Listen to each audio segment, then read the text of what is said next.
This is what it's like cooking from scratch on a daily basis. Slow, intentional, and completely worth it. If you are new here, I'm Jess, and I've decided life is better lived with the vitality that comes from eating real food. It's not just about the taste or the nutrition, but the spiritual connection we have with food. Knowing where it comes from and gathering with our families to connect and nourish ourselves together. It's a part of the human experience that just can't be left behind. Today, I started with bread. Although sourdough cinnamon rolls are considered a treat that we eat just a couple times a year, the traditions we are creating making these rolls for a special religious day in our culture will be passed down for generations. And now on to fresh milled flour, waffles, and muffins. One of the misconceptions of whole wheat flour is that it's not as tasty, but that is completely false. You'll just have to take my word for it. I've been saving my veggie scraps in the freezer for several months now, and now I'm gonna make some vegetable broth. Canning isn't just sexy.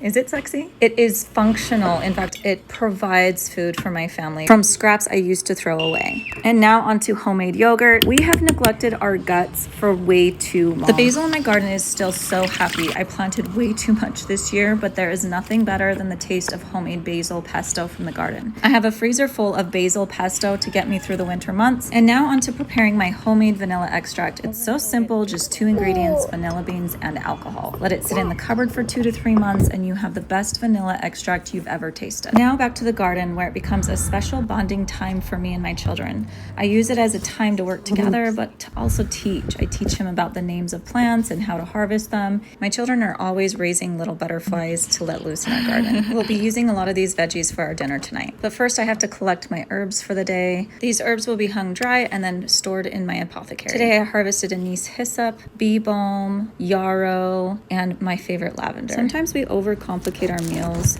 I just harvested all these veggies, roasted them up, served them with some chicken as a protein and my sourdough bread, and it made a delicious dinner with the pesto placed on top of the veggies and the chicken. So that's another day on my homestead. Follow for more cooking from scratch and learning how to heal with real food.